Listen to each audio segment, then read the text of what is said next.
This podcast is a member of the Voices of Wrestling Podcasting Network. Visit voicesofwrestling.com to hear the rest of our great podcasts, as well as show reviews, columns, opinions, and updates across the world of wrestling.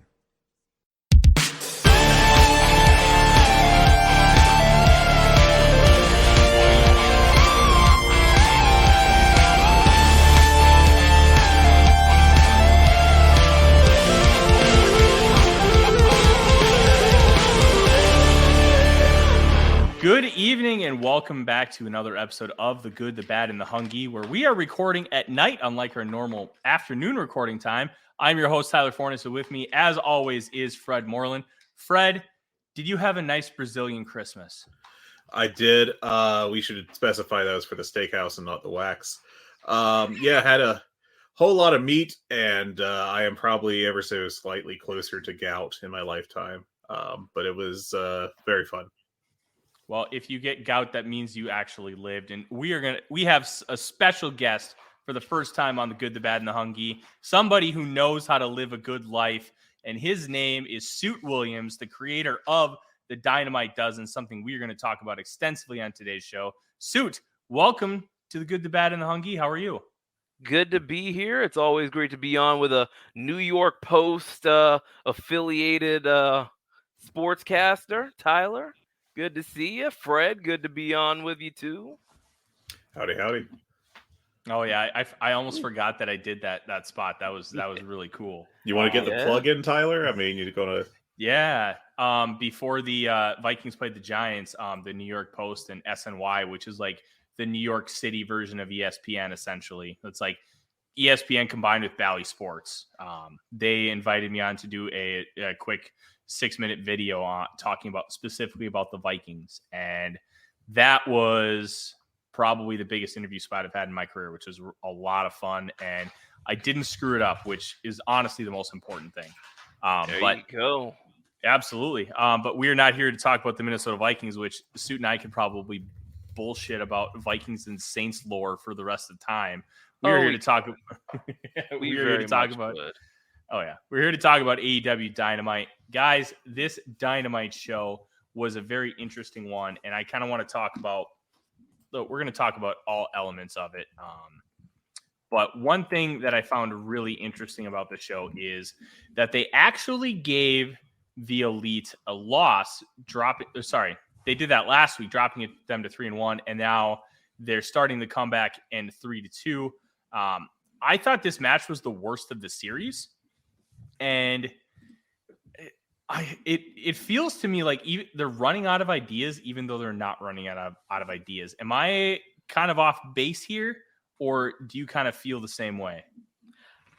I am getting a little like I'm ready to get to 7 because it's going the whole way, and I understand what they were trying to do. Like they want the Elite to be like the baby faces in this scenario, so.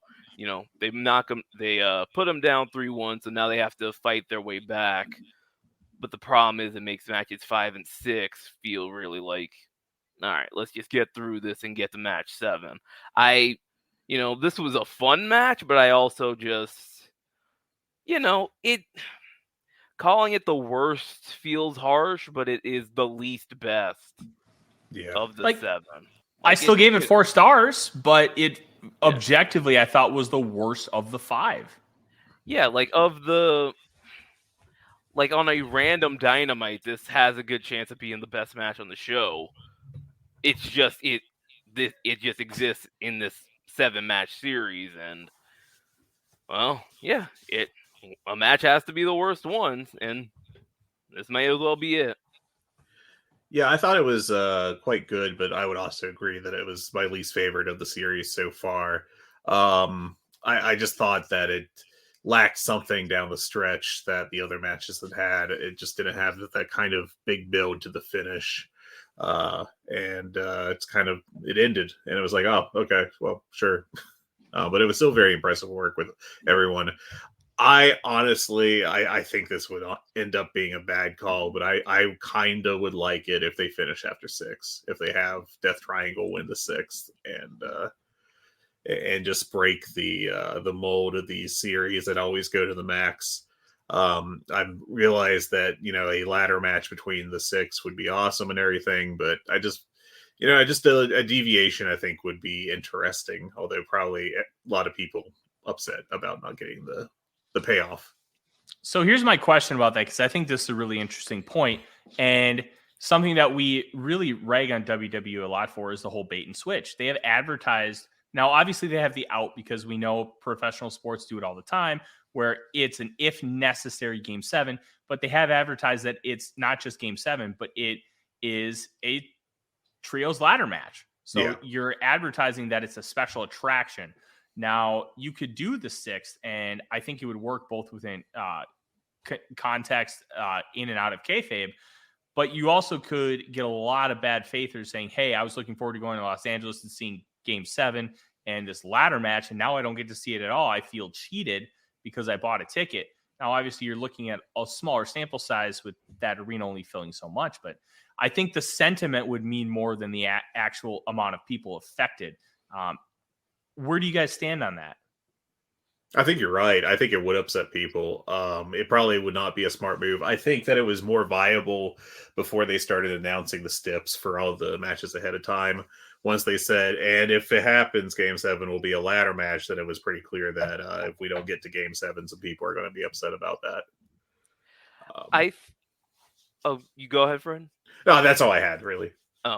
I would say, it's possible to end it in 6, but the only way you do that is if you still have a big match for the Elite that you set up for that January 11 Dynamite. So I will throw an example off the top of my head. I don't know anything.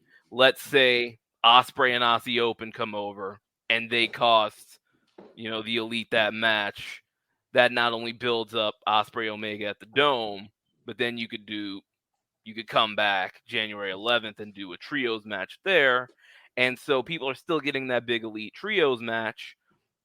It's just not the one they expected. It's a bait and switch, but they also get something that they would normally want. So I think there is a way to do it where people don't feel cheated by it, but it also just feels like a situation where it's like, you don't want to overthink yourself.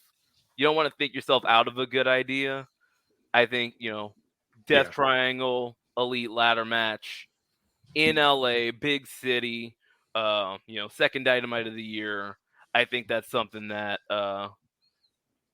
it's worth dealing with, the lows of these two matches being kind of we know what the finish is going to be, where you get to the end point and it'll work out all the same, because I'm not 100% sure who's going to win this whole series. My guess would be the Elite. I'm leaning 70-30 Elite, but I think dealing with match 5 and 6 being what they are is worth getting to match 7 instead of doing all of this to still get a good Elite match on January 11th. You could just do the match everybody is expecting to be good anyway. Yeah. And I mean, there is a cheap way for them to do it both ways, is to have the Death Triangle cheat to win as much as you can within the rules of Game 6. And then have the Elite do the Fiery Babyface Challenge for one more match in LA with the ladder step, and Death Triangle accepts, and then you just proceed with the match anyway. Though I don't really know what you'd be accomplishing with all that at that point. But yeah, I mean, I just do think that they had an opportunity to kind of do a non-destructive swerve, just do something a little different, just to keep everyone off guard. And then once they said what the steps were, it was oh no, we just got to go to 7. There's no way around this.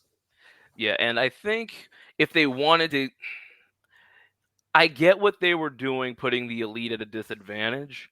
I think the Elite should have won Game 4. That way, the only match where you really know the outcome is Game 6, because then Game 5 could go either way. Right. And then the only thing for Game 6 is, okay, they're going to even it up. So, both sides have their ups and downs, but, I would have gone with tying it up and leaving only one match where you have that feeling of knowing how it's going to go. Yeah, and also I think that they're kind of referencing the infamous Cleveland Cavaliers comeback against the Warriors from down 3-1 with all the basketball references. I think that's kind of what they're working towards here. It also feels like they're not just working towards that element, Fred, and just trying to continue to build up the elite, but if they end up winning this 7-match series, they're going to have won the last 3 matches in hardcore matches. And I think that says a little bit something as well. And I wonder if that's maybe a little too harsh on Death Triangle as kind of like just an overall booking perspective, because we know as much as we love Pac and think he should be at the top of a lot of these cards, he's not viewed and booked that way from our perspective by Tony Khan. Khan has not put him in a lot of potential like top programs. He hasn't been involved in any kind of world title picture since the very beginning of the company. I think he's had 1 title shot and he ended up losing that in one of the first Dynamites. But outside of that, he has kind of been booked like an upper mid carder, and that's been very consistent. If you end up just pushing the elite over with winning 3 straight essentially hardcore matches with the no disqualification, false count anywhere in the trios ladder match, are you risking yourself at putting some of these guys in Death Triangle in a hole that it's going to be very difficult for them to come out of? Or is that just too much hyperbole? I don't think so. I think the story of the series has built up to the hardcore element of the last 3, where you have, you had the Hammer being the story of the first, 3-4 matches. And then Kenny just saying, look, we're done having you sneak around with it. If you want to get hardcore, let's get hardcore. And now that everything's allowed, the elite can get in and they can, now that everybody's even on the rules, the elite can come out and they can be on top and they can even the playing field. So I don't think it damages Death Triangle. I think it kind of fits the story.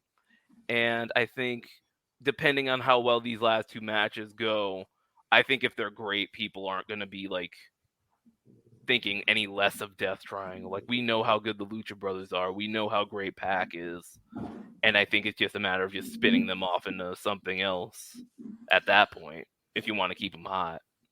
And the big question is, what do they spin them off to? Because if they just, if they do something they've done a little too much this second half of the year and just kind of let Death Triangle go off to the wayside without any real follow-up, then it's probably going to come across as something of a disappointment. But if they have a plan for them, if, assuming they do lose to the elite, that they do like some kind of breakup angle or something there, then it could, work long-term. Yeah, and I think how they book after this is going to be really interesting. Suit, what were you going to say? I was going to say, I don't know if you can break up Death Triangle because they don't have a lot of trios. Like, trios, I think it's a little like overrated how big of a like set division you need. But I do think you need like a set of teams, whether it's, a singles guy with a tag team. You could make them a team like they did with AR Fox and Top Flight. You could do that with some more guys, and I think you could build out a nice division. But like, of the name teams they have right now, they've got, these 2 teams. They got Best Friends, House of Black, Los Ingobernables. Yes, the La Fashion and Gobernable. Yeah. And then outside of that, maybe Dark Order. I think Dark Order is still a thing. Oh, you can't. You can't. They are technically. Definitely can't forget about the Spanish Announce Project, which are on the tips of everyone's tongues, featuring deathmatch legend Luther. Japanese deathmatch legend. That's right, Japanese deathmatch legend Luther. Show some respect, Fred. I apologize. And I think so. You bring up an interesting point that we don't exactly have a lot of trios, because one of the arguments for getting these trios titles initially was the fact that there was an abundance of trios in AEW. You had Best Friends, you had SCU, you had the Elite, you had Jurassic Express, and there were more. And it felt like there weren't a lot of factions. There were a lot of trios, and that was kind of the draw to having these belts. Now, you're obviously dealing with injuries, because once Adam Cole and Kyle O'Reilly come back, maybe we get Bobby Fish back and we get some formation of Undisputed Era, or maybe they join up with Taven and Bennett and do something with the Kingdom. Like once you get some of these guys back, you can start to integrate that. Maybe we get some form of a trio with Darby and Sting, which would be hella fun for a nice pay-per-view title challenge. But I thought we were getting Miro with them actually at some point. I was just going to opine about that. Maybe it's Miro because they've had a loose bond and connection with each other. I'm with you. I don't think Death Triangle splits up, but I will say this. I think the long-term story arc is for Phoenix to end up splitting up and Pac and Penta turning on him because of what we've seen with the Hammer. And I think that is going to be something that we're going to want to watch play out over the course of time. I don't think it's something that's going to happen today. I don't think it's going to something that's going to happen in 3 months, but it feels like that they have planted that Phoenix is going to be the baby face and he's going to get turned on by the other two. They could always have Penta stick with Phoenix, though. You could always just play the brother card, and I think that would still be a viable option for him. Because, Pac's the heel, Phoenix is the babyface, and Penta's alignment is just violence. So, yeah, and then you don't really need these guys to like split. Like they could just go their separate ways and, come back whenever they're needed. Like you don't have to do a I turn on you thing. It could be just more of like a, hey, I'm going to go do my own thing over here. You guys have fun with your hammers. Are you kind of talking like a Mark and Jay Briscoe thing? Yeah, something like that. Something where it's like, we don't need to like team all the time, but we're there if we need to team up. I got you. Okay. That makes sense. We obviously get match 6 coming up this Wednesday on Dynamite, which is Falls Count Anywhere, which one thing we've known from this company, they do a great job with tornado style tags. They do a great job with hardcore matches. But one thing that I feel like has become a specialty, they do awesome with Falls Count Anywhere. Anarchy in the Arena is going to be match of the year for a lot of people. It's probably going to end up in the top 10 of the VOW poll. I believe right now it's number 3 for me. And the only thing ahead of it are dog collar matches. And I'm very, very excited because even when I was at Full Gear last year, they did that 10-man tag with all the MMA guys and Dan Lambert, Men of the Year. I rewatched it back. It was nowhere near as fun on TV than it was live, but they made that disaster of a match good because I think this company just understands how to utilize space, timing, and utilize the crowd for some of those elements without being too overblown. Yeah, especially with these guys, you got, Phoenix is going to jump off of something stupid high. You've got the Bucks who are really good at just the party match, flying around, using their environment to their advantage. Yeah, and then you've got Omega and Pac who are two, brilliant workers. So I think, of the Falls Count Anywhere thing, I think it's going to be, on the higher end of those. I think this one's going to keep up AEW's trend of having these really good hardcore matches. I mean, going back further, even Stadium Stampede, the first one, I thought was, considering the time and place and everything, I thought it was excellent. I thought it was exactly what wrestling needed at that point in time. But, and of course, the key people to that were the Young Bucks and Kenny Omega. So, and don't forget Matt Hardy 2.0, baby. I will always pop for any Mattitude spot. I think those are just fun. He can, especially when they're underwater. The magic stuff can hit the bricks, but when they threw those graphics up, I was all hooked. That alone is 5 stars worthy. But let's continue moving on. We have a lot that we need to talk about here tonight before we get to the reveal of our running Dynamite Dozens. This show opened up in a very interesting way, gentlemen. Ricky Starks opened up the show in the ring with a promo, talking shit about MJF, which went over like $1 million. And Fred, I said it on last week's show. I thought he was going to team with Chris Jericho, and I think you agreed with me because of how Jericho casually mentioned him in a promo a few weeks back. Everything in this company matters. It's one of the things I love most about it. It's the only, in my opinion, American wrestling company that does this so well. And obviously they get it from Dragon Gate, where every little detail matters of every single second of that company. And now we get it's finally a shift from the JAS, and that seems to be Ricky Starks and Action Andretti, who that match is now not just lost in vain, and it's actually going to mean something as he gets some real time with Chris Jericho. Gentlemen, what did you think of the segment, and how excited are you to see Ricky Starks and Chris Jericho? Suit, you go ahead. Oh, yeah, I think I'm so excited for Starks. I've seen it with him since like the NWA. Like he really feels like one of those organic like AEW names that's going to take the ball and just run with it all the way. Like Forrest Gump, he's going to run with it through the end zone into the tunnel. Like he has hit his groove. The people are into it. And I think him being in this Jericho feud, he's really going to stand to benefit from it. I think, being able to be in the ring and being able to, eventually beat a guy like Jericho is going to really matter for, people seeing Starks as that main event level talent. One thing about the promo that I liked is that I like Jericho didn't take any shots back at Starks. After Starks cut his promo, he let him win that verbal argument. I think a lot of guys would have tried to like get a little shine back before having the beatdown go ahead. I like that Jericho let Starks shine on the mic and just let him have that for a second. And then Andretti getting in the mix, it's cool, I haven't seen enough of him to like really gauge his potential. I've only seen like the QT match that everybody saw and that, people who watch Dark have seen. But, he seems solid. They're getting behind him. People are into it. Hey, I can't be mad at it. And, he'll stand to benefit because he was not a person on the show before he beat Chris Jericho. So, hey, he'll land into a nice little spot going through this. So, thumbs up all around. I think this is pretty good.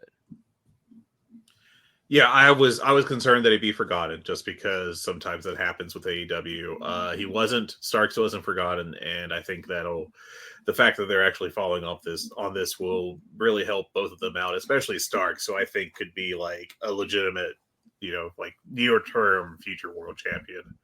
It's just a matter of time with him. But yeah, I really like the segment. I like it set up. I like having be the cavalry because if you're going to put one of those two guys in the talking role, it's got to be Starks.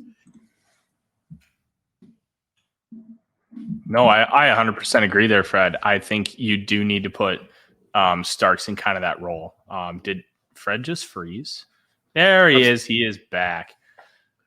I think like I had never heard the comparisons to The Rock before it was mentioned in that promo, and maybe it's just because I live under a rock, but it also made a lot of sense to me, just the way they carry themselves.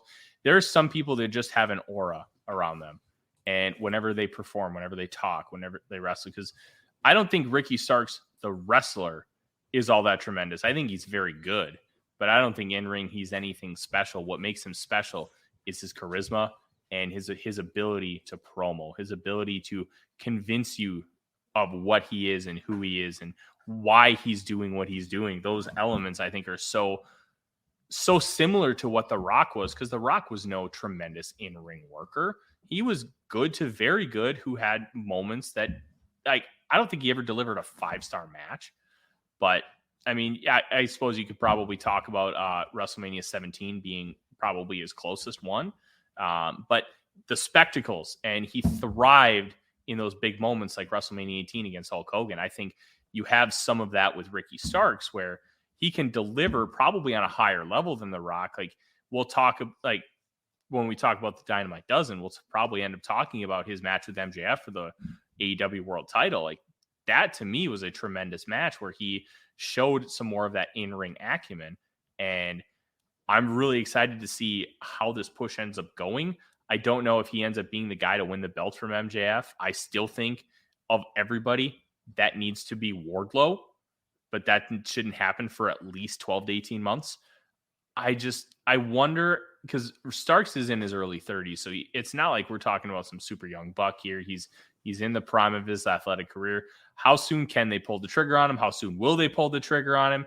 And will they end up being too late considering what they currently have with MJF? I think all of these elements are going to be so fun as a wrestling fan to watch with Ricky Starks, because I think he has everything that you want to be the top guy, but will he ever get the ball and be able to run with it? I think he has the tools to be that guy, the number one guy on the show. I agree with all your points about, I think he's a little bit I think he's a little better in ring than you, but I like that charisma, that vibe that he has of just, I'm a big deal, that helps him so much. And I think that's going to make him, and I think a guy like Swerve also has that vibe. We'll get to him later, I assume. But yeah, I think Starks can be that top guy. The problem is with MJF right now, I don't think he's losing that belt for another year. I think they're going to go full bore, 2024 on him. So, they have a year. They have a lot of guys that are built up to, challenge him and see if they could take the belt from him. I'm not sure if Ricky's that guy yet, but ask me in a year and he very well could be. If he keeps putting in performances like he has been the past month, he very well could be by next year's end. I say you could do it right now and it'd be completely fine. I mean, that's just how high I am on Ricky Starks at this very moment. I think he's good enough in the ring. It's kind of like MJF a year ago or 18 months ago, where like I don't think anyone would have really clamored to call him one of the best wrestlers in the world, but he was like stealthily good. Like he was better than I think people had realized at that point in time. And I think Starks has enough tools where that he can get by as a main event wrestler in the ring. I mean, and of course, what really sets him apart is all the charisma and everything. So I think he is ready. I think the first MJF program has set him up to be ready, and I think it's just a matter of lining him up at the right point in time. Yeah, I think I would agree there. The one thing that worries me is MJF, and we talked about this, Fred. I would have been totally fine if they did the switch, especially with how much of a star Ricky came off in that promo leading up to the match. And then I thought he delivered in the match too, but you have MJF and you have this.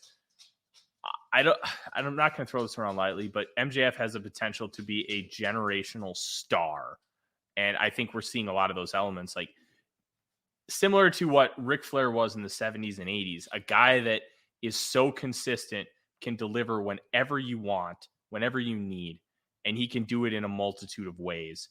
I mean, we still haven't seen MJF deliver a 60-minute time limit draw, but it's also not that era anymore. So those elements we see with MJF, it's going to be very hard for anybody else to really bust through. Like Kenny Omega is really downshifted towards the trios program, which, let's be honest, those belts were made for the elite anyways. But I worry that they may miss the mark on him just because they have MJF. And we're going to have to wait and see and try and just let it play out. But that's a big concern for me. Well, I think the 60-minute time limits are going to be coming with Danielson coming up. I got a feeling that those two are going to go long.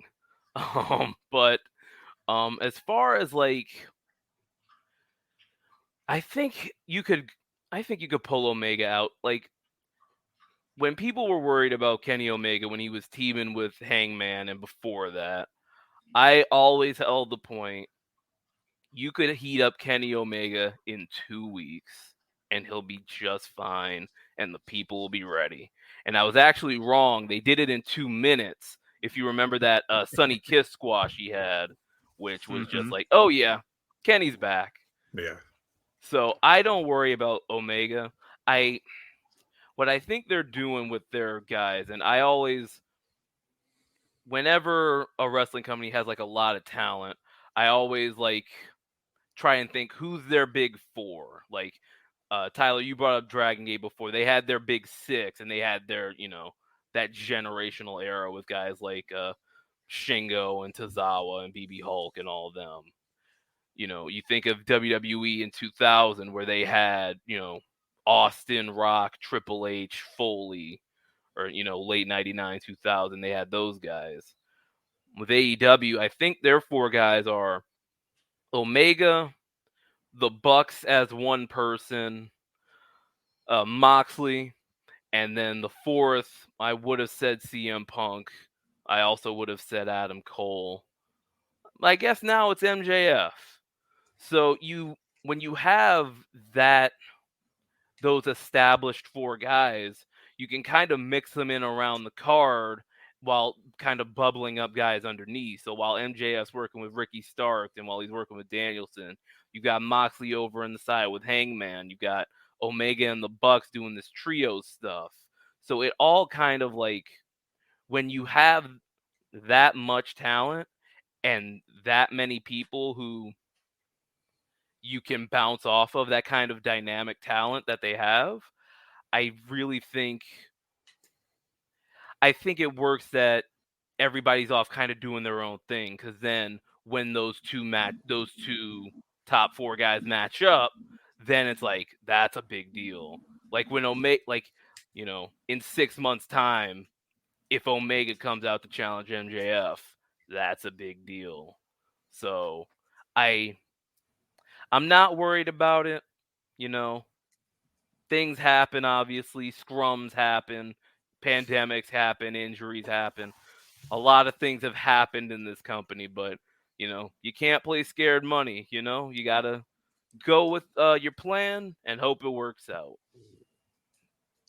Yeah, and the thing with AEW is that with having these established main eventers, is, you know, once you're established, you know, at a true high level, you can be microwaved real quick. Like, look at Bryan Danielson. Like, for most of 2022, he was a secondary character in a storyline that went 6 months too long. But he, you know, all it took was like basically one promo on MJF, and I think he's 100% a viable challenger to him right now. And I think like he's got, you know, all the juice back that he needs to mean something right now. And you know, I kind of harped on this a couple weeks ago with, you know, they need, you know, Tony Khan needs to keep that in mind, because, you know, like Daniel Garcia, I felt like was getting over really well. We talked about this, but then they just kind of were like, and he rejoined the JAS, and that's it for 4 months. And it's just like, well, he's not a level of guy where you can shift him off to the side and easily reheat him. You need to get him to that level first, and I feel like they failed to do that. But Danielson or Omega or even Moxley, those guys are all where they don't need to do that. They don't need to be established. They are established, and then you just microwave them up, and they're ready to go and challenge whoever. Yeah, and you know, talking about this, it's kind of put an idea in my head that the guy that needs to beat MJF is an AEW, like an AEW guy through and through. So whether it's Starks or whether it's Darby or whether it's like Eddie Kingston or something, like it has to be a guy that's like AEW through and through, because MJF's selling this like whole, you know, I might bounce in a year type scenario. As far as guys like Garcia go, I think people get a little too, like, I don't want to say impatient with it, but I do think they're a little, like, they're not wrong with the arguments. Like, Garcia did disappear, like, after he joined the JAS again. I figured we were going to get another Danielson match, but that never happened. Yeah. But he just went into the wallpaper. Like, that was the problem. That was the entire problem with it, was he got hot. People wanted him to break away, and then he decided to not break away. Fine, but then there was like nothing else with him for a couple months. And I get the argument, and I do agree with it, but I also see that he's like, you know, he's 24. He's a year younger than me. Like, he's got time to like blow up into that top guy. So I'm somewhere in the middle. Like, I understand that like he vanished and he shouldn't have, and there should have been a little bit more of a plan with him post, you know, rejoining the JAS, and I think we're getting that now with him teaming up with Sammy. But I also think they've got time with him. He's young. He's dyed in the wool. They've got him. There are bigger fish to fry than Daniel Garcia right now. I don't disagree. I just think it was a very odd and not really good booking to just like put him on ice immediately with no follow up.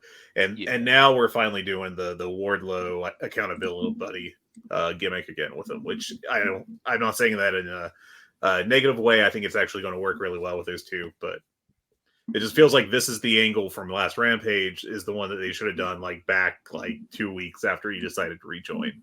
Yeah. It's weird. That's all. Yeah, it is a little weird, but let's be honest, the JS is weird because right when the Action Andretti was interviewing, I believe it was Action Andretti, Jericho threw a fireball into his face, bringing back the Wizard. So the Ocho is dead and the Wizard is back, and that is going to continue. But what I found interesting was the direction of, right around here, the direction of the world title program. They played footage from the previous week after MJF won the title match, and MJF just delivered a fiery promo. But what I was really disappointed by, and I want your opinion, did MJF miss an opportunity to make fun of Bryan Danielson for being vegan? Because he kept saying, "You eat off my plate," but he could have just made a meat reference and then just totally ripped into him for the fact that he, at least at one point, was vegan. I just feel like that was a missed opportunity that somebody like MJF wouldn't miss. I heard that was a reference to that Menu movie with Ralph Fiennes in it. I haven't seen it yet, but I heard that was a reference to that. Oh, interesting. I completely missed that. Yeah, me too. There's a lot of movies I need to see. I need to see Glass Onion. I'm hyped for that. If you like the first one, you'll like this one, I think. So. Oh, yes. I love the first one. I spent too much time this holiday season watching Die Hard and making sure that Hans Gruber fell off the top of that skyscraper, because it's not Christmas until you see that scene. But we also had Bryan Danielson talking about the Blackpool Combat Club essentially trying to continue to smooth things over, that he doesn't expect them to forgive Regal because he's done some pretty bad things, but because of Regal, he is who he is. And now we get some more Ethan Page bullshit. And to me, gentlemen, this feels like a way to pass the time for Bryan Danielson until Revolution, when we finally get the Danielson MJF match. Do you think that's the direction, or are they going to try and speed this up and do a Danielson MJF TV match? I don't think you can wait that long, because Revolution's first week of March, right? That's another. I think that's right. You're talking 10 Dynamites from now. Revolution could be the rematch, I guess. I don't know how that would do business wise, but all right. So the first Dynamite of the year is in Seattle, right? Mm-hmm. Are they still there? Because I think they're doing Battle of the Belts that weekend and a Rampage. I would have to check. Let me. I think I got it pulled up here. .com. According to Cage Match, we've got let me filter by Dynamite so it has less duplicates. I found it. All right. Okay, so they are in Seattle for Dynamite. They're in Portland for Battle of the Belt and Rampage. So, do you do a title match first week of the? Well, you can't really do it because that's 1 week build. You could do it. I don't know. They don't really like to do that. I think but you could. I think either way, I think they're going to do it on TV. I don't know when. Because my thought process was the pay-per-view is going to be MJF and Moxley again. That was my initial thought. But now, he's got this Hangman thing going. Now they're in different feuds, so I'm not sure, but I don't think they could spread this out for 10 weeks. I think that it would get very Sting Team Taz by then, but at least, these guys are creative, so I think it would be a little less than that, but that just feels too long. That feels too long. Unless they do the MJF, puts roadblocks in front of people, the Yeah. 5 stages of whatever that they like to do with MJF. If they do that, then maybe they can pull it off. Yeah, I think I mean there is a possibility. I kind of don't want to see that again. I'd rather not be like an annual MJF storyline, but they like their annual MJF storylines, motions at the Diamond Ring. Yeah, I mean it's an option though. Well, you don't want to see Danielson versus Paul London on Dynamite? Well, it can't be Brian Kendrick. That's I think that's over. Listen, I would love to see Danielson versus Paul London on Dynamite. The way Paul London did his little backflippy-doo drop kick was one of my favorite things. The drop kick salt, right? Oh, I loved his little drop kick, even though it looked ridiculous compared to everybody else's. I just thought it was hella fun.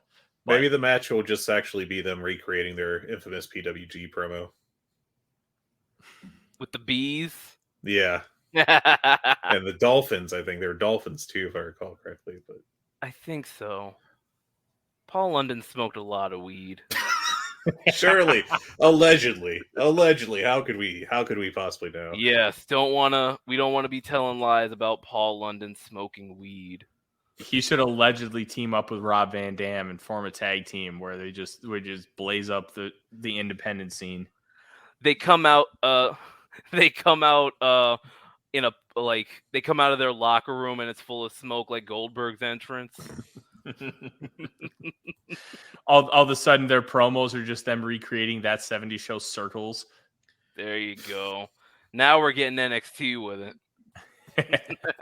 All right, let's move on because we don't need to talk about that trashy television show. FTW champion Hook faced off against Exodus Prime, and this was a squash match directly to lead into what we saw with Big Bill and Lee Moriarty attacking Jungle Boy backstage. This was a very weird segment for 2 reasons, gentlemen. One, Hook looked like he didn't care, which I get is the antithesis of his character, and that's what he does. Fine. But what I had an issue with was how they had focused the camera on him walking to the back. And as he's halfway up the ramp, they play John Moxley's music. This company needs to let things breathe, and they need to have a smoother transition than that, because I thought that kind of just devalued Hook a little bit. I actually liked that. Okay, explain, because I hated it.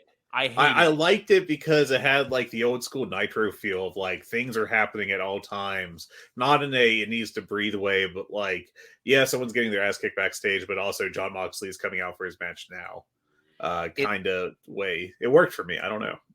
Kind of like they timed it where okay, Hook's gonna have this match, he'll be done, and then Mox will have his, but the beat down on Jungle Boy in the back was well, that's unexpected. We didn't think that was going to happen. Yeah. And as far as Hook not running after him, what was he going to do? Jungle Boy was already in the trash can. Jungle Boy was deceased at that point. So there was nothing to save. It was done. It's well, they got us on this one. I suppose I'm not worried in a vacuum about the fact that he walked off so slowly. That's fine. I get he really can't do anything about it, but my major concern was they didn't show him at all with any kind of urgency. I thought showing him was the part that I had an issue with, not that he exuded those emotions. I get it. I'm probably just picking it apart too much. He kind of subtly did change his facial expressions to look angrier, in my opinion, on his way out. So, and for Hook, that's basically just run through a wall. Yeah, you got him to care. Well, I agree. I think that's basically what happened. It is encroaching on Orange Cassidy territory a little bit. Now he cares. Is Exodus Prime the worst ring name ever? It's the best ring name ever. What are you talking about? Okay, it just sounds so indie-rific. If you're gonna have the name Exodus Prime, you need to have the same gear Alex Coughlin had when he did his little gimmick. You gotta go absolutely egregious with it if you're gonna be named Exodus Prime. You gotta have a tag team member named Bumblebee or Ironhide. Maybe he did. He was in the ring when Hook came out. Who could possibly say? We weren't in that building. To be Exodus Prime is a big Carter and Kaiju Big Battle. So that's the only place that name works for me. You're not going to get a reference of Kaiju Big Battle on any other AEW podcast. Let me tell you that. Then, as we talked about Jon Moxley coming out, he had a match with Top Flight's Darius Martin, who was the more hyped half of Top Flight before he ended up with 2 major injuries over the course of the past couple of years. I thought this match was pretty good. Moxley just kicked his ass, and Darius fought back with some fun offense. But I thought this was a good way to just keep Mox involved on television. I wasn't really into this.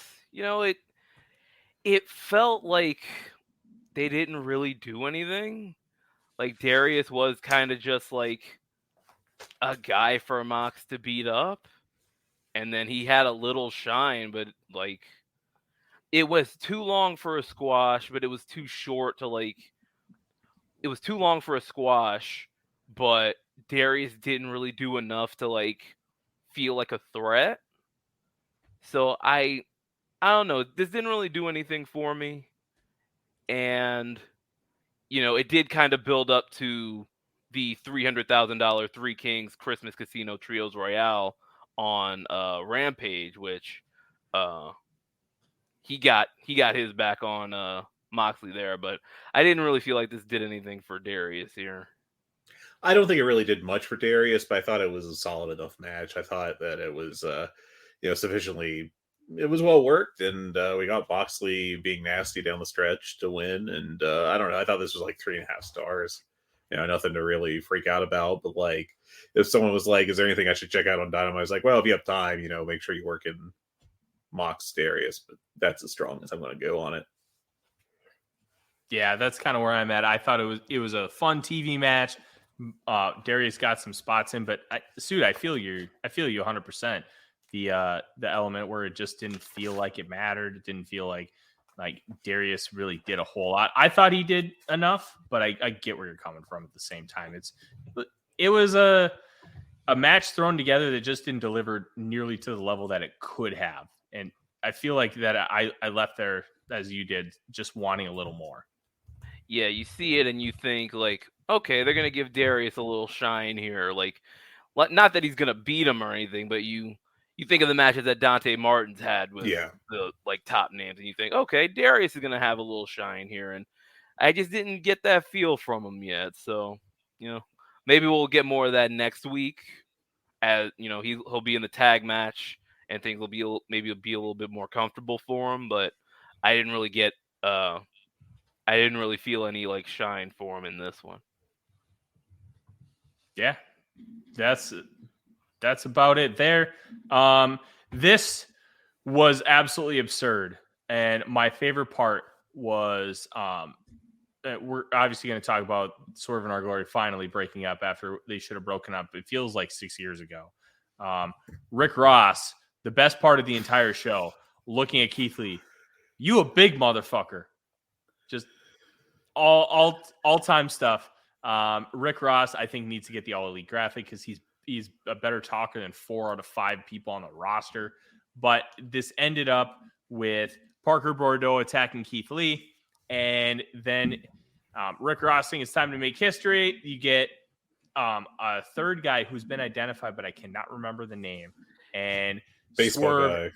Yeah, he was a former baseball player. Now he's got a lot of facial tattoos that it's like Post Malone kind of stuff. And he does the double stomp into a cinder block on Keith Lee's chest. And now you're going to get these guys feuding, and it looks like Swerve has his own stable moving forward, which I think is good for him. Grandin Getzman, a former second-round draft pick by the Tampa Bay Rays. Yep.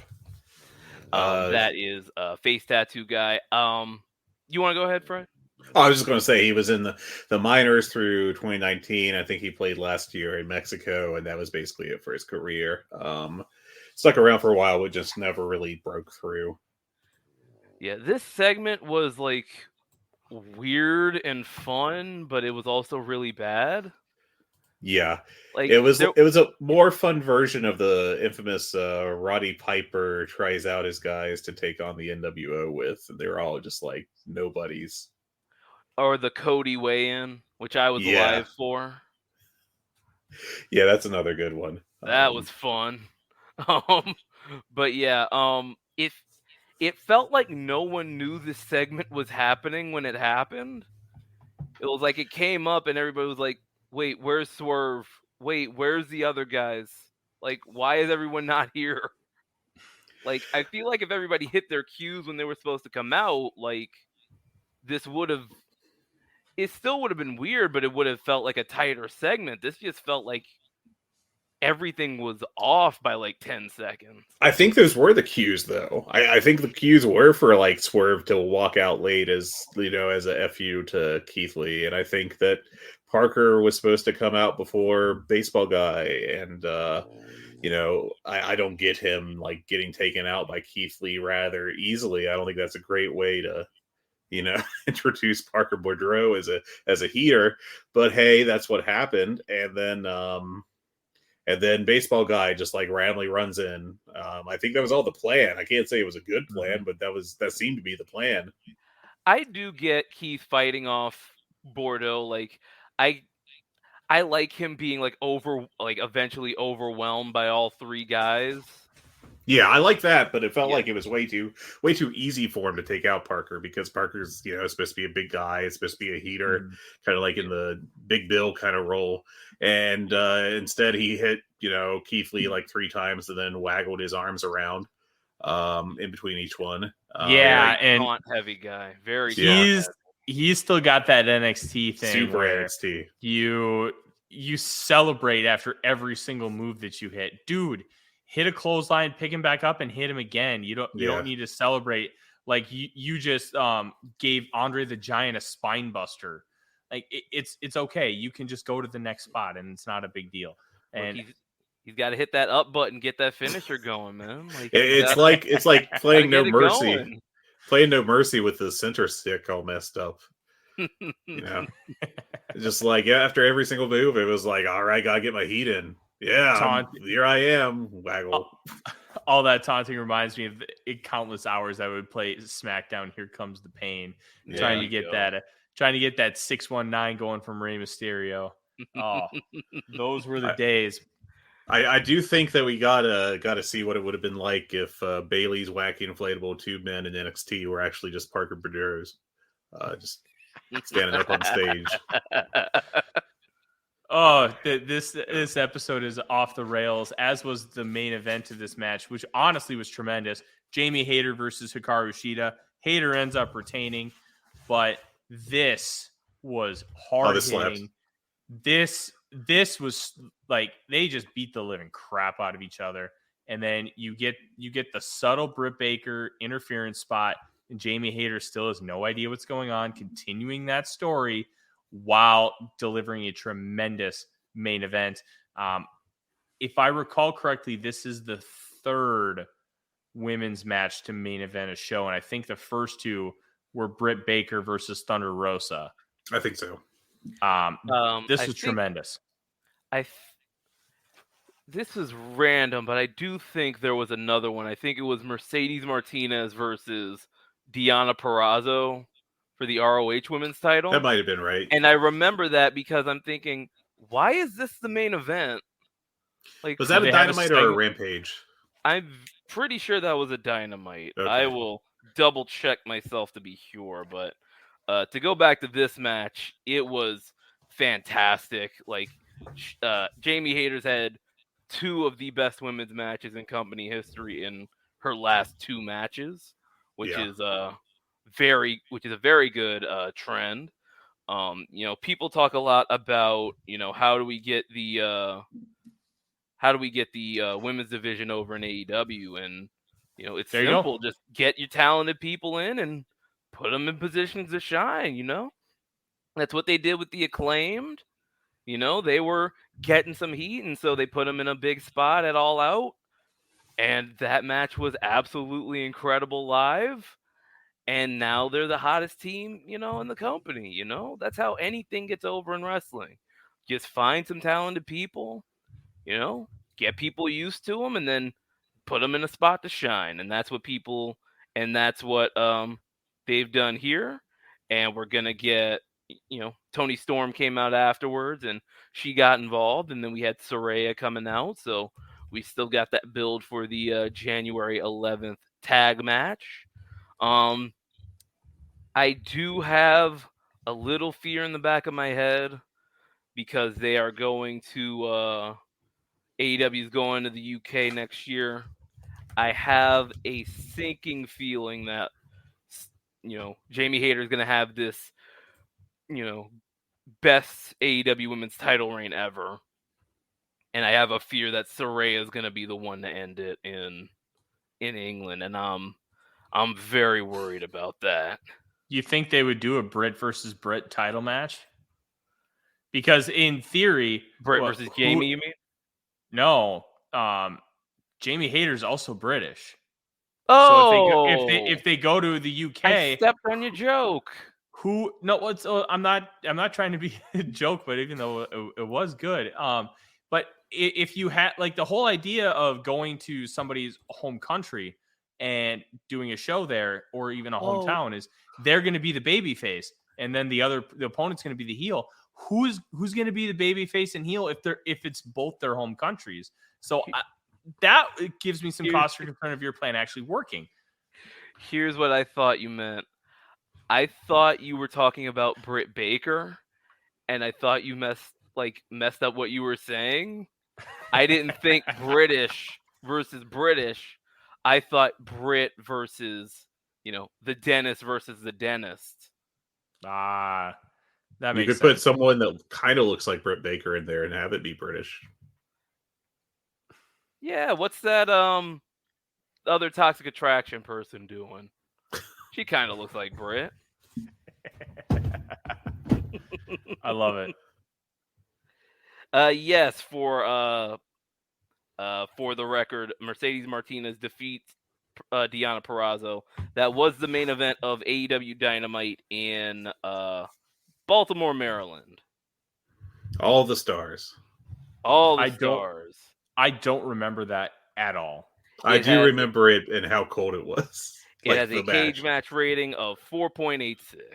So I do not blame you for not remembering. I mean, I like Deonna Purrazzo. I like Mercedes Martinez. I have zero recollection of that match happening too. If that main event to Dynamite, there must have been some segment afterwards. No, it was the last match. No, it was the last one. It was like the last segment.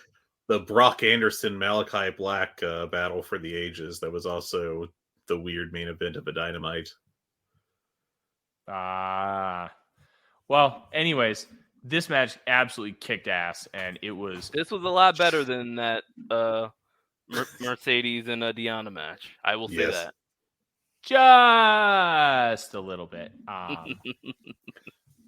Now, before we move on to the Dynamite Dozen, which, Suit, I'm going to give you a lot of time to talk about your creation of this and something that we're hoping to continue with its lineage and keep people refreshed on how good some of these matches are. Fred, I have not had an opportunity to watch Rampage because college football has consumed my life.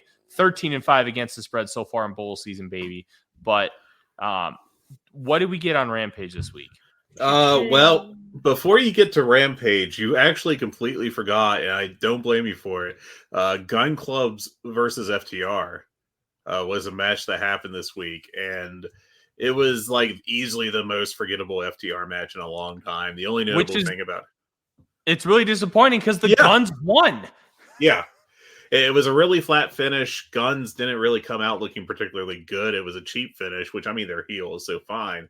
But, like, FTR just didn't have a performance that would make this, worthwhile to watch. It was just like a 3-star match, and you're like, okay, that's fine, but like, if you at this point in time, if you have a match with FTR in one half of it, like, you're definitely expecting way better than that. But it was just like I have 3 notes, and one of them is about the Guns wearing Bret Hart's collars. Like, that's it. Yeah, my only note for this match was, I don't know, they didn't really do anything.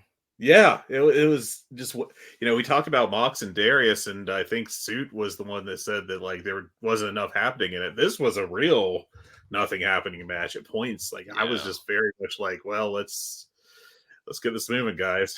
But yeah. I mean, that was just a hell of a thing. Rampage. Oh, go ahead. I'm sorry. I just wanted to make one note. Like, I like the Guns, but there is like, there's a drop off from the Briscoes and Aussie Open to the Gun Club. As much as I do like them, I think they got potential, but like, this performance was not really. Nothing inspiring. Exactly. It helps that Austin is like 26 and Colton's like 22. They're young. They're very young. Yeah. But still, this was just like meh with FTR in there. That's not great. Rampage was fine this week, entirely fine. It was like a 5 out of 10 show. The trios battle royal gimmick was a decent idea, but I don't think it worked really well until the end when they got down to a final 4 of Mox and Claudio against Top Flight. And those 4 worked really well together. There was a cool spot with Adam Page finally having enough and running in to fight Moxley, and that leading directly to Mox's elimination by a Top Flight dropkick by Darius, I believe. And that was a cool way to protect Moxley, but get him out of there. And then Top Flight versus Claudio was one of the best handicap matches I've seen in a while, to be honest. Like, they just worked really well together. Claudio was doing several cool power spots. So, like, I think the best part of the show was like the last 3 minutes of this battle royal. But Top Flight won. They get the money. Top Flight and AR Fox. And AR Fox, that's right. Yes. They are the trio that won the $300,000 Three Kings Christmas Casino Trios Royale. 612, baby. Minnesota. Let's go. But this was just like 3 stars. Like, for an AEW battle royal, like, they did some stuff in there, but it was still kind of disappointing. You had a Kingston and Ortiz promo where like Eddie talked about how this was weird. A little bit. It talked about how he was buddies with Ortiz and they were going to fight House of Black. And then House of Black cut a promo where Malachi very spookily said that maybe Ortiz is on their side because they didn't really beat him up that one week. And then Kingston, despite like in kayfabe being friends with Ortiz for decades, like immediately was like, I don't know if I can trust this guy, which was really weird if you think about it for like 3 seconds. Malachi Black found a very convoluted way to say what Fred said. I liken Malachi Black to Kobe Bryant in the old Kobe system commercials, where if you remember, he's Kobe Bryant and I'm Kanye West going, what is this dude talking about? And I realize me saying I'm Kanye West is not the greatest thing at this time, but tug on the collar a little bit right here. Watch the commercial. You'll understand where I'm coming from here. And then my other point is they did beat up Ortiz, though. Yeah, they still hit him with moves and stuff. Yeah, they beat him up outside of the ring. Like, did they forget they weren't supposed to? Like, and that was after like initially like just being like, oh, we're not going to beat you up. Then like 2 minutes later, they're like, we are. Surprise. Yeah, I just have matches, House of Black, please. I want to like you. I mean, it would have been a fine promo if like it hadn't been the world's longest run on sentence. Yes. If the enemy of my enemy is my friend, then is the friend of my friend my enemy? Makes you think. If they go to the Bakers on Monday and Tuesdays, will it be closed? Like, it's just ridiculous. There was a fun segment with Daniel and Sammy backstage with Renee where, I mean, it was very much like the Wardlow, Sean Spears accountability buddy stuff, where Sammy is like supposed to teach Daniel how to do things the JS way. Daniel doesn't like Sammy. Sammy is obnoxious. It worked well. Like, there was a hug that like Daniel Garcia sold perfectly by making it look like he wanted to die. That was pretty fun. Jade Cargill. Oh, go ahead. I like those two together. I think they've got potential. I think I want to see them versus the Acclaimed. I don't That know would be a why. fun I think match. that would be fun. That would be a really good match. Yeah. Jade Cargill won a squash against someone named, and I swear to God, Vert Vixen, who I don't think jumped once in the match. I don't know what that was. Did she come out with a skateboard? No, but she had Xbox gear on, and it looked cool. Ooh. She had the X on her chest, and then she had like the YB on her knee pad. That was cool. Okay. There was a pre-tape with Ruby talking about how she didn't want to have to get help to take on Tay and Anna, but now she's got someone, and it's Willow Nightingale, who's extremely happy, which she wants to fist bump Ruby, who was not into it, but then did it. Willow is just the best at being Willow Nightingale. And then we got the main event of Bowens and Billy Gunn against Jay Lethal and Jeff Jarrett. And my one note on it is about what you'd expect. I just didn't have any time for this bullshit. It was like a 12-minute perfectly professional match that like would have fit into a house show, but like as a main event for a TV show, it's like, all right, let's real Backlash 99 vibes here with Billy Gunn and Jeff Jarrett on the other sides of a tag match. I love Jeff Jarrett. I don't know when I'm going to get sick of him, but that day's not here yet, so I love him. And I mean, there's no real complaint about it. It's just like a competent match. Yeah. It'll be a nice little TV tag, and the Acclaimed will win unless Jarrett's got somebody's ear. I really hope that I love the Acclaimed.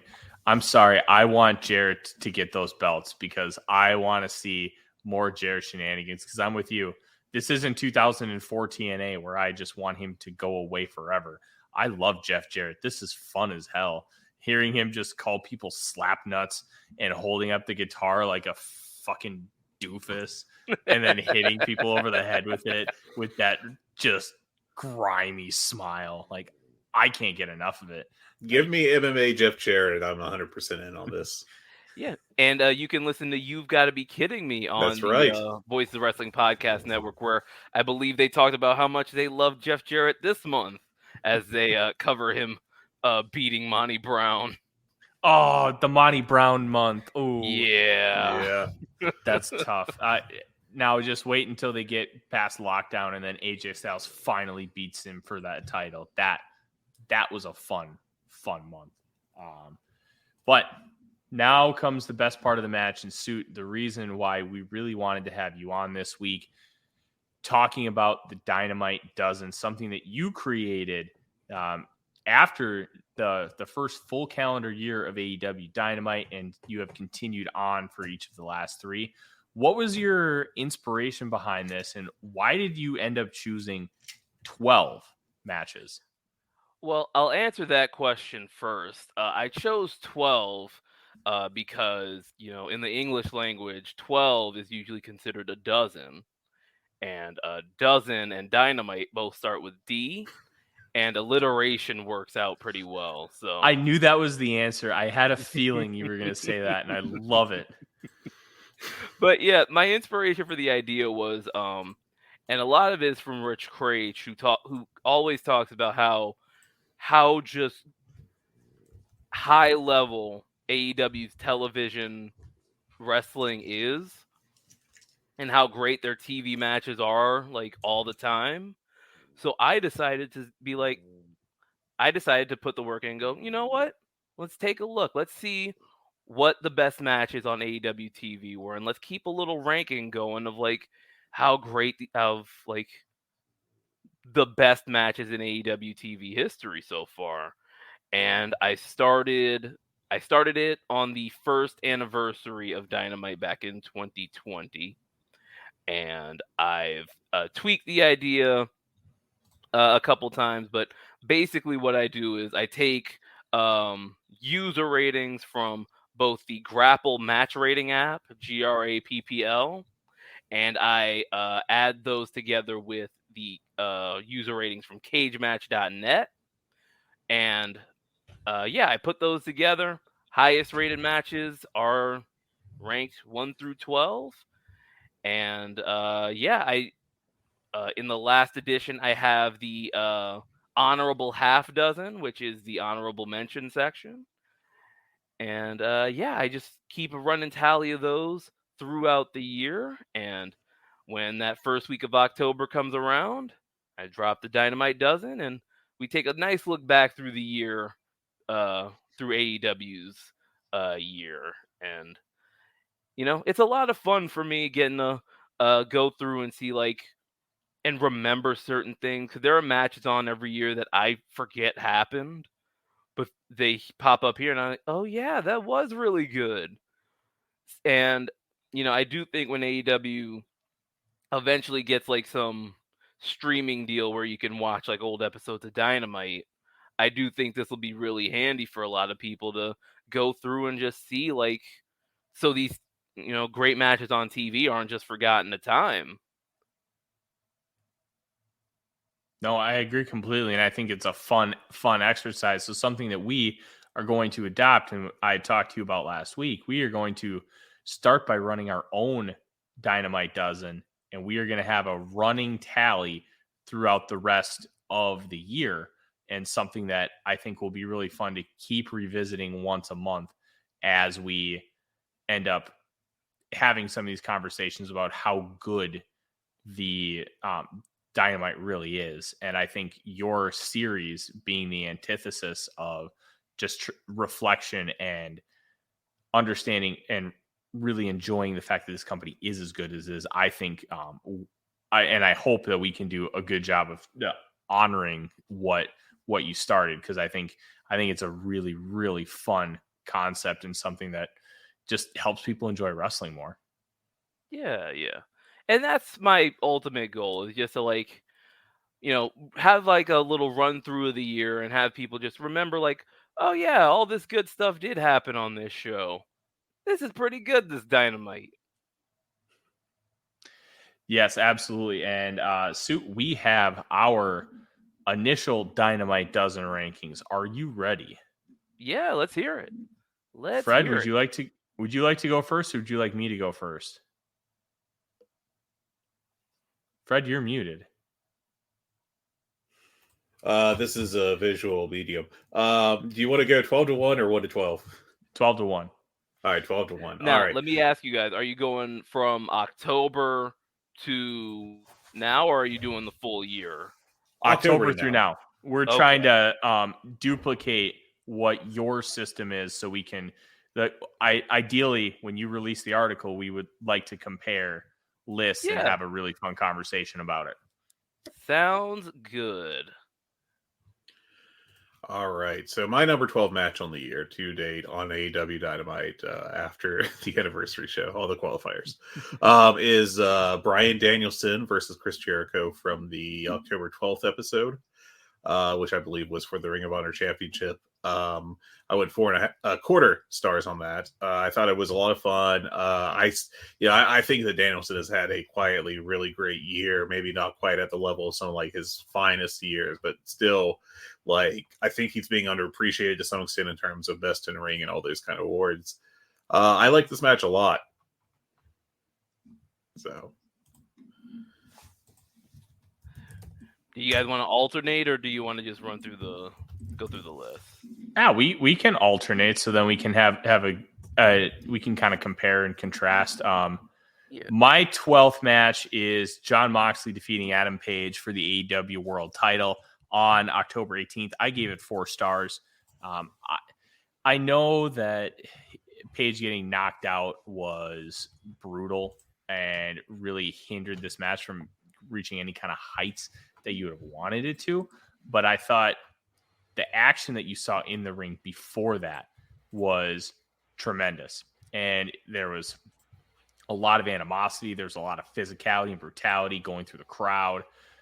I thought this match was tremendous, and it still deserved some shine, even though the finish was 100% suboptimal. All right. I like that match pretty well. It was just a little short for me. I think maybe the KO did take it out, take my love of it out a little bit, but yeah. Yeah. I'll go ahead, Sweet. Oh, I was just gonna say I don't have Danielson versus Jericho on my spreadsheet. What was the date on that? October 12th. October 12th. Let me see if I rated that on Cage Match. Did I I lose my mind? didn't. Which is a possibility. I didn't. I didn't rate it. So if I don't rate something on there it is. Grapple, I normally under 4 stars on it. Yeah. So I don't know. Maybe I I think I'm very high on that one. It looks like the Cage Match rating for it is like 6.7. So I'm definitely like on an island here. But I just liked it a lot.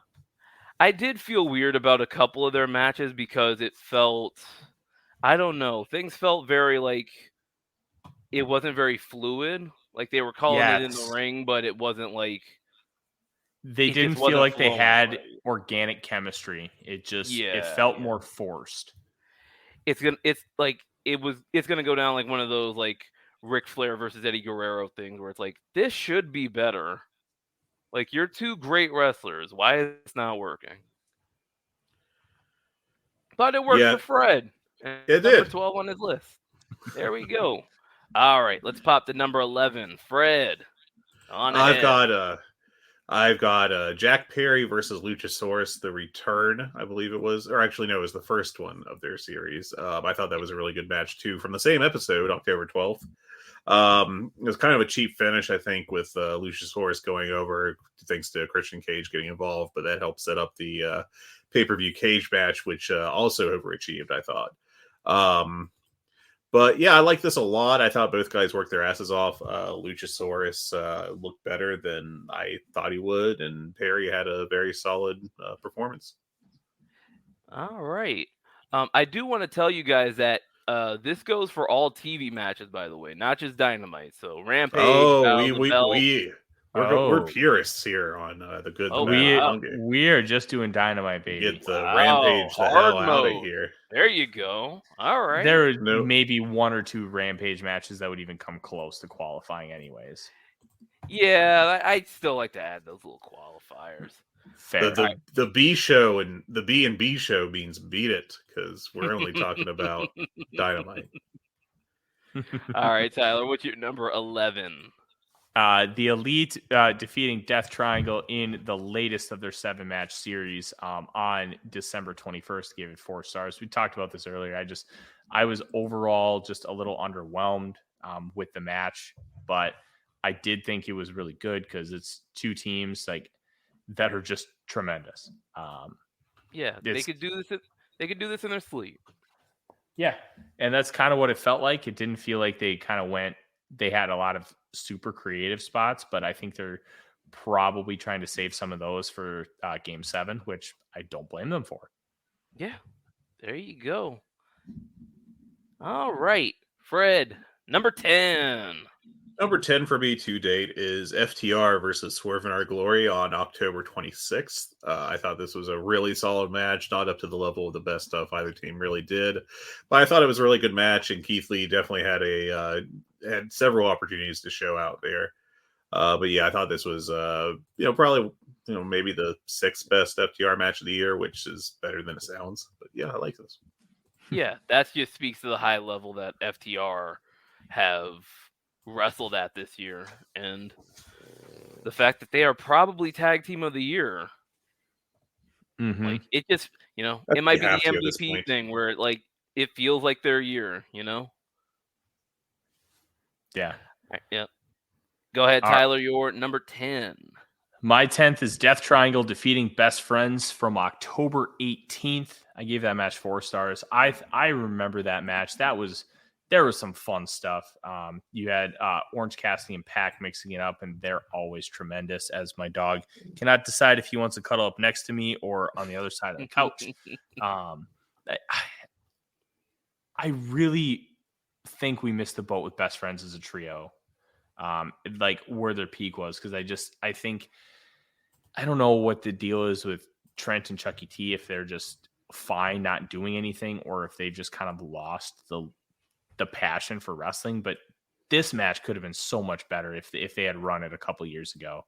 It just felt like there was something missing from those two, and I hope whatever it is they find it, because Best Friends rule when they're all in sync. Yeah, this came after a Pac versus Beretta match at Battle of the Belts that I gave 4 stars. I thought I was really into that match. So I don't think it's that. I think it's just they're lower on the card and they're kind of just support for Orange Cassidy right now, who they do see as, a big deal. Not a big deal, but they see him as a guy to carry Rampage. High level second tier guy, I think. Is Yeah. there. There you go.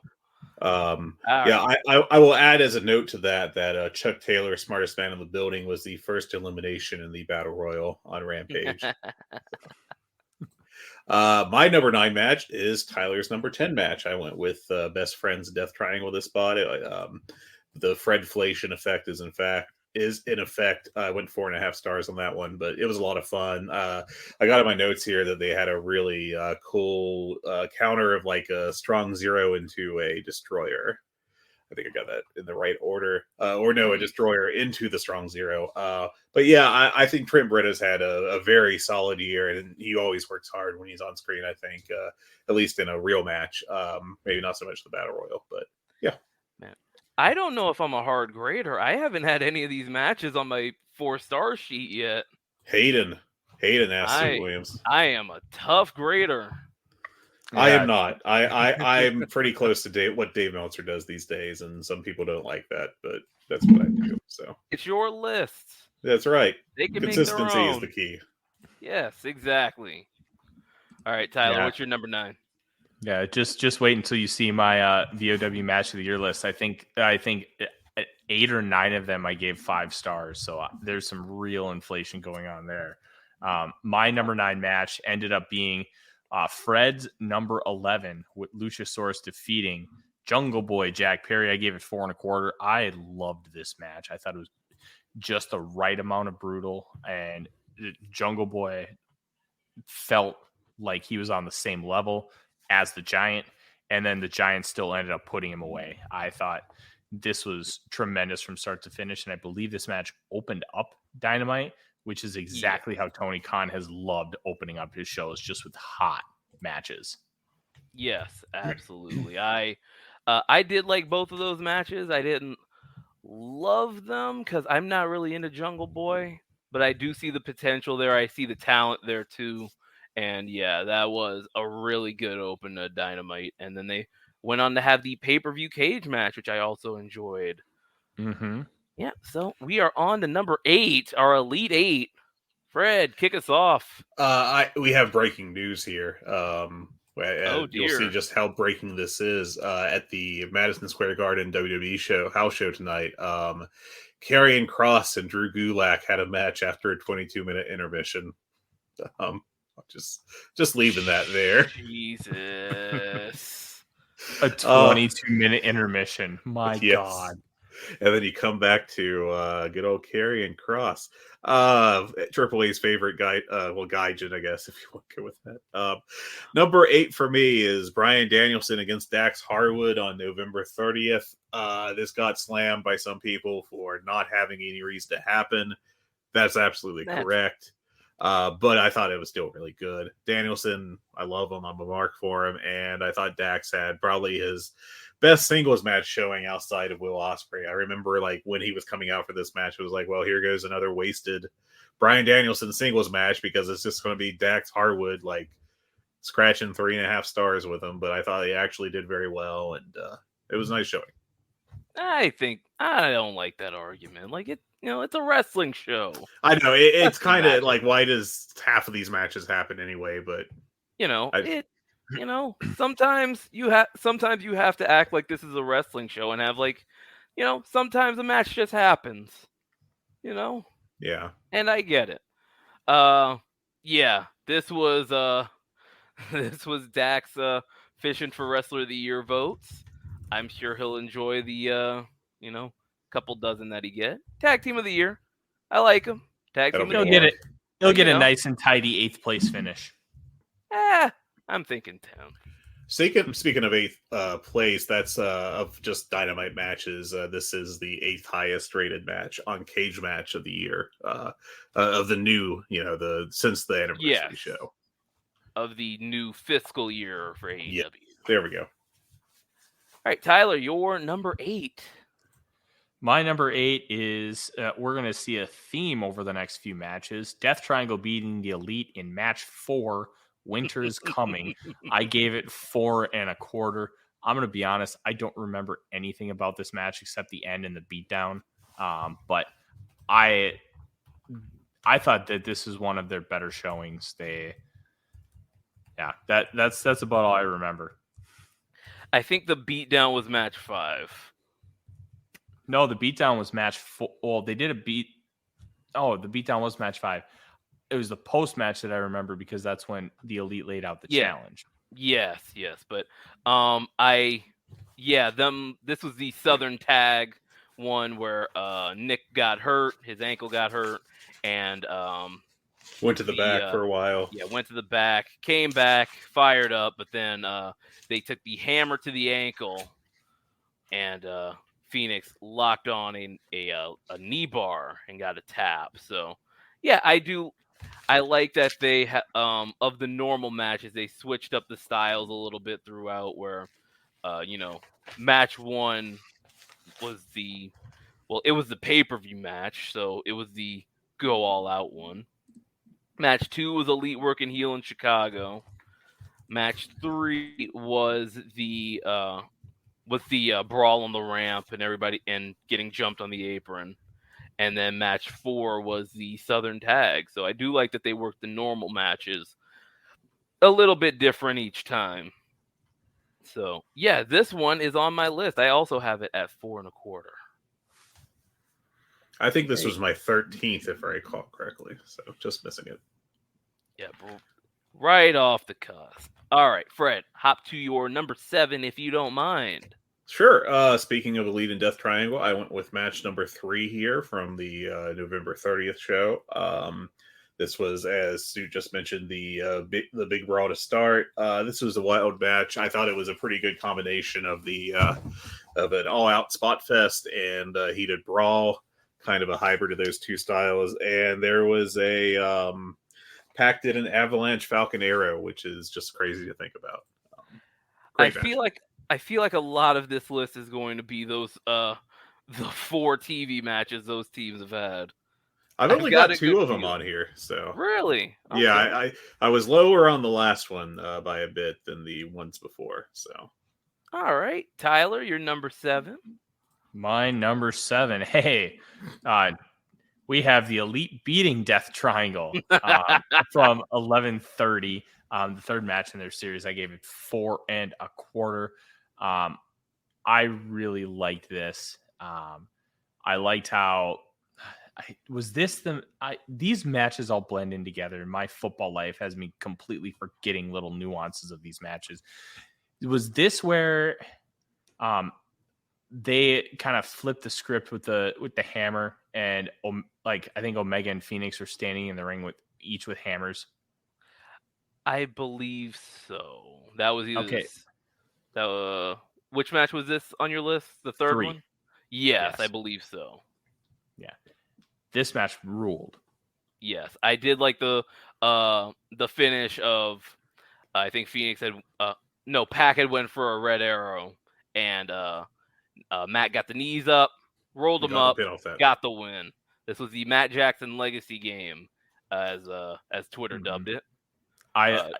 Thank you for helping me with my analysis that I completely spaced on. No, the finish is what did it for me because it wasn't that Pac got the knees up and Pac hit them. It was that he hit them with his broken face. Yeah. And then sold it like death. He looked like a limp pasta noodle as Matt Jackson's trying to flip him over for a roll-up. That was so well done. Yes. Pac is excellent at selling. Go ahead, Fred. When he does that specific going limp sell, it's just the best thing. Yes. I concur. What number are we at? 7, 6? 6. We're at 6 now. Top 6. Halfway home. Combo breaker here. I went with the October 5th anniversary show main event of Chris Jericho and Samuel Guevara against Bryan Danielson and short-term babyface Daniel Garcia. I liked this match a whole lot. I thought everyone worked really hard in it, and I thought Daniel Garcia was looking really good coming out of that match. But I like that a ton. I went, I think 4.5 on that, and strong recommendation on that one. There you go. Tyler, number 6. Well, I don't know if we've talked about these guys enough, but Death Triangle defeating the Elite from 11:23. I gave it 4.25. This one I thought was brilliant because the first match we obviously had Phoenix finally using the hammer for the first time, but then the Elite pulled out a hammer, and then they duped him again with the hammer, and I thought it was really nice storytelling to kind of play on the first match. I remembered my analysis this time, and I feel good about that. No, this was my favorite of their matches on Dynamite so far. I would still put the trios match from Full Gear ahead of all these matches, but it's also they went more all out for the pay-per-view, and I don't blame them one bit. Yes, I love this match. The energy for this from that Chicago crowd was. This had the feel of a Dynamite. Like, this felt just red hot throughout. And then, you always got to watch out for the double hammers. No one expects the double hammer. I had this one at 4.5 on my notes. So that is match 2 of the best of 7. All right, Fred, number 5. It's the second match between Death Triangle and Elite. That's, I just went one spot higher than Tyler. I don't really have anything to add to this. It was just fantastic. So copy and paste. There we go. Right. Tyler, number 5. My number 5 is MJF defeating Ricky Starks at Winners Coming 12-14. I gave it 4.25. I loved this match. I thought they did a great job of working in Ricky Starks' finishers of the spear and the Rochambeau. And then when you got the referee involved, MJF just fucking kicked him in the dick and got the pin. I thought it was the perfect way for MJF and his slimy character to win his first title defense. And of course, he's just got the biggest ego and he's just cocky as all hell about it. I thought this was incredibly well done, and I wish I could have gone a little higher with the rating because I did really love it, but I thought it just never hit that high gear for me. I get that. I don't know if they're saving stuff for down the road because there may not, this may not be the direction for down the road, but I felt like they had a better match in them. Yes, and I think they do. And I think if they get another chance, they'll have another great match. All right, we are at our top 4. Fred, number 4 if you don't mind. Number 4 for me was off the November 9th episode of Dynamite with the main event of Bryan Danielson against Sammy Guevara in the best 2 out of 3 falls match. I liked this match a lot. I thought it was worked and structured really well. Sammy Guevara getting himself intentionally DQ'd in the first fall, and then by just flinging a chair into Danielson's face while being a complete dick was really great for him. And kind of you got these glimpses of this is what main event Sammy Guevara would look like from this night, I thought. The third fall was fantastic. Just really good work throughout. But I love this match. Yes, this is where, for me, Sammy, they're starting to right the ship with Sammy after a rough year, and this is where I feel that started, that build to the Full Gear 4-way, where he was also really great. I went 4.25 on that one. I very much enjoyed it. Yeah, if they just have Sammy Guevara just work a bunch of matches as a dick, but he's really good at wrestling, people will forget about the whole stupid Andrade and Kingston stuff and all that other stuff. So I was talking about the Scorpio Sky stuff. Oh, that too. That was a rough year. That was rough. Rough year for Sammy. That too. He was a babyface at some point. Remember that? For some reason. All right, Tyler, your number. What number is this? 4? 4. There we go. Number 4. This was a tremendous birthday present on 12/7. Samoa Joe defeating Darby Allin. I gave it 4.5 stars. This match was something. Samoa Joe just beat the living shit out of Darby, and Darby just took it and got in his face and asked for more. You could not have asked for more from these two.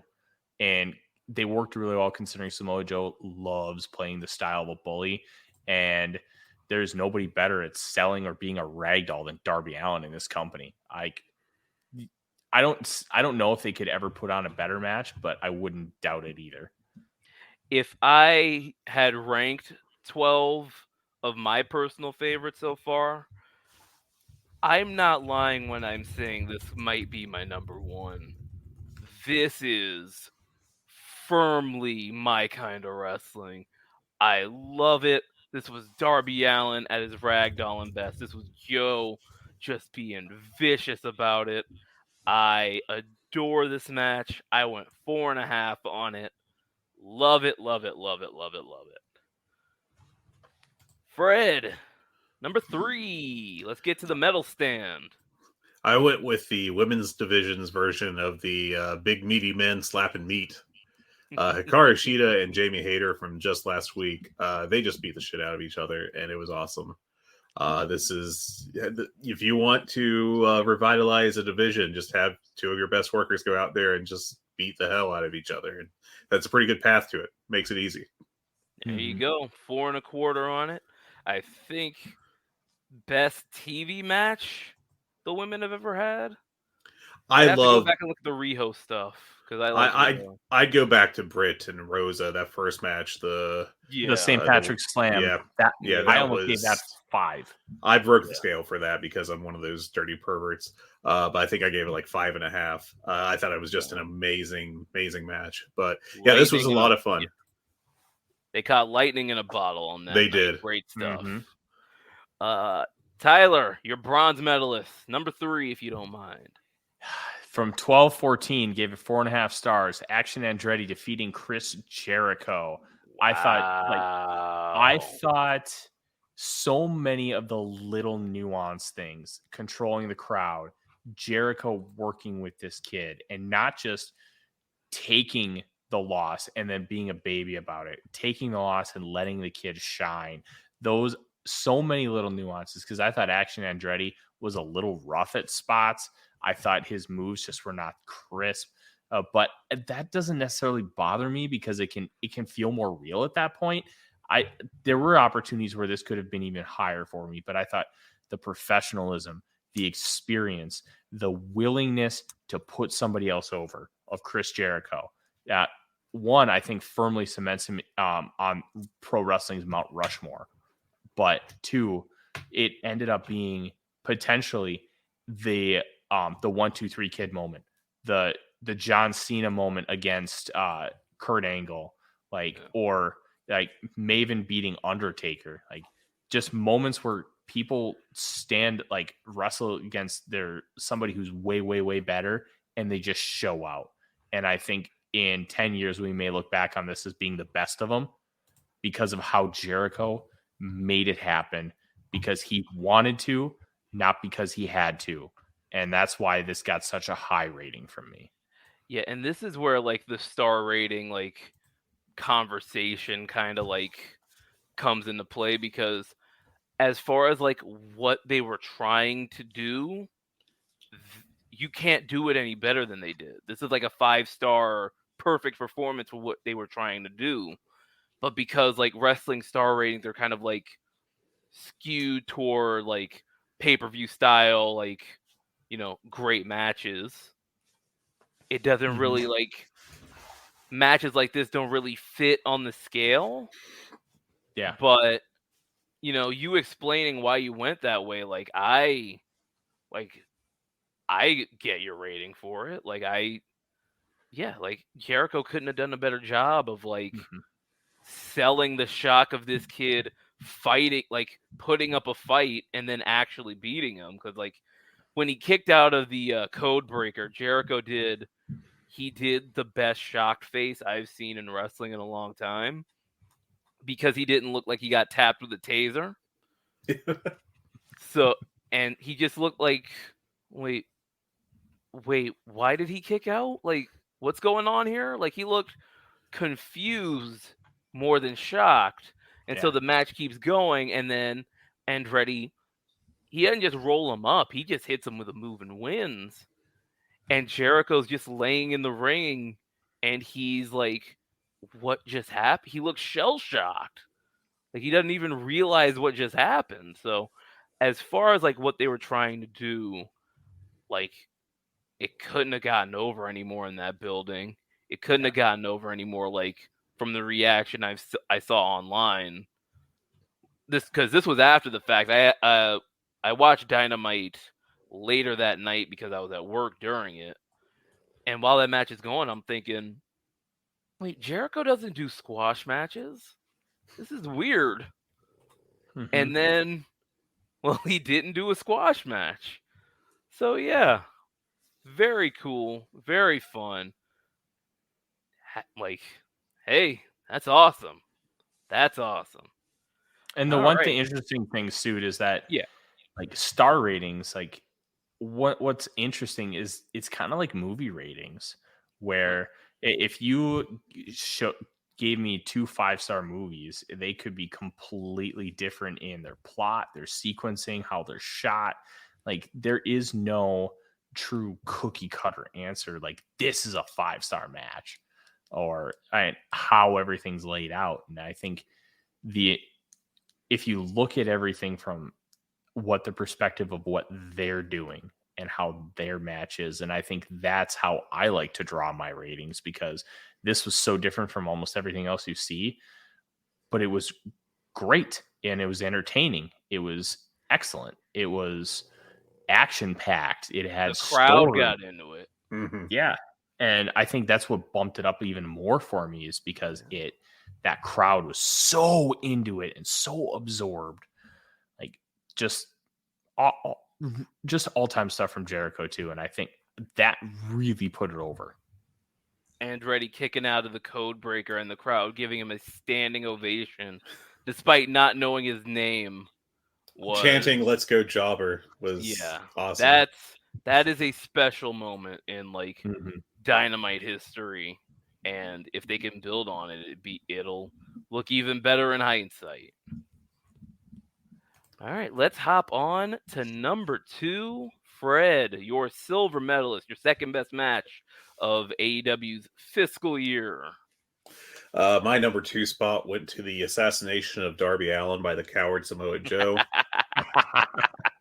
I've always thought, like, I remember growing up watching Nitro back in the late 90s, and like Rey Mysterio flying everywhere, and you'd have Dusty Rhodes or Larry Zbyszko on commentary actively burying him because he's going to end his career so early, because he's just going to hurt himself, and he's definitely going to just fall apart into a million pieces. And I've always thought that kind of argument is kind of overblown. I mean, look at where all these luchadors are. They all have like 40-year careers. Rey Mysterio is still doing matches, and really good matches, as a matter of fact, on occasion when he gets the chance. And, it always seems kind of overblown when you hear concerns about how hard someone bumps, or, like the long-term damage. And then I have Darby Allin, who I 100% feel this way about. He just does these absolutely ridiculous bumps that like nobody in the world should be doing. And it's just insane. It's just, this Mojo match, like he did a zillion of them. He's just bumping all over the place with absolutely no self-regard. And just making Samoa Joe look like the baddest guy to ever walk the face of the planet. I thought this was awesome, and I just love this match. Yeah, fantastic stuff. Fantastic stuff. I really cannot put that match over like enough. Like, Samoa Joe brought the fight here that he brought to, well, not as much as he brought to Necro Butcher that one time. That's an all-time ass kicking. But it was close. It was very close. Tyler, let me get your number 2 match of the past 2 months. My number 2 match was Jamie Hayter defeating Hikaru Shida on 12/21. Gave it 4.5 stars. This was just 2 women going in there beating ever-living shit out of each other, and I thought it was just tremendous pro wrestling. They were, 1, professional in the ring with each other. 2, they had no issue laying into one another. And 3, Everything was sequenced well. Everything was fast-paced, hard-hitting. It was everything that I want in a wrestling match. And sometimes I've noticed with like the women's wrestling, they don't like to lay into each other enough. Oh, these girls had no issue with it. And I thought it was excellent, excellent, excellent. This should be the standard bearer for AEW women's matches. Even if you can't get to these heights, this is what you should do to get over, because it worked with this crowd. It worked with me. And I don't know if there's anybody more over right now than Jamie Hayter in AEW. And that's very impressive. Yeah. I see that problem a lot too with guys like coming up in the Japanese scene as well. Like Shota Umino, I think he's got a little problem with like not laying in enough. Yota Tsuji, when I've seen him on Excursion, like you don't want these guys getting killed out there, but they also, you want to lay it in a little bit. And yeah, these two didn't have any problem with that. So, all right, we are at our number one for the Dynamite Dozen for the end of 2022. Fred, lay it on me, brother. I gotta say that it looks like Tyler and I have the exact same number one match, because I can see his list, he can see mine. So in the spirit of the giving season, Tyler, why don't you lead off on this one? All right. Okay. Well, our number one match is Chris Jericho defeating Tomohiro Ishii for the Ring of Honor World Championship, 11-23. We both gave it 4 3/4 stars. I will never, ever forget Chris Jericho getting the Lion Tamer on Tomohiro Ishii, and Ishii screaming in pain, looking up at Chris Jericho, giving him the finger, and he never stops giving him the finger and taps out with that finger. Just all-time moment. And this was the perfect type of match to put on a show that is not going to necessarily get your highest ratings, because it's for people like us, people who are diehards, who love this shit more than almost anything in the world. And they delivered. You had a great story with Ishii being a young boy in WAR when Jericho was there. You had two guys who are just incredible in-ring workers, the utmost professional, and they delivered in every possible way you could have asked for. This was peak pro wrestling. Just utterly tremendous. Jericho being so willing to like have his chest bleed from the chops. Just incredible. Fred, that was your number one as well? That was my number one for the exact same reasons. The chop battle to begin, the middle finger tap out, Ishii hitting a code breaker for 2, and Ishii kicking out of a lion salt at 1, just like no fucks given. This was tremendous. I mean, this was a work of art. Put it in the Louvre. The best Ishii showing in AEW so far. Yeah. And like, it's just a great match, period. Like, this is gonna be that match that I look back on when I'm doing the list next year. It's like, that did happen. Yeah. I went 4.5 on it. This was on the same show as the second match in the trio series. Yeah, that was a wild show. A great show. And yeah, there we go. That is our Dynamite Dozen for the end of 2022. First quarter.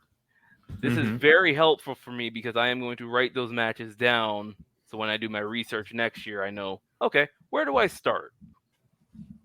Well, absolutely. Well, I will send you the document that we will be using to keep track, Suit, so you can continue. Were there any matches that you thought should have been on one of these lists that were not? Let me take a look, because I've got a lot of Full Gear on here. We mentioned Guevara and Danielson.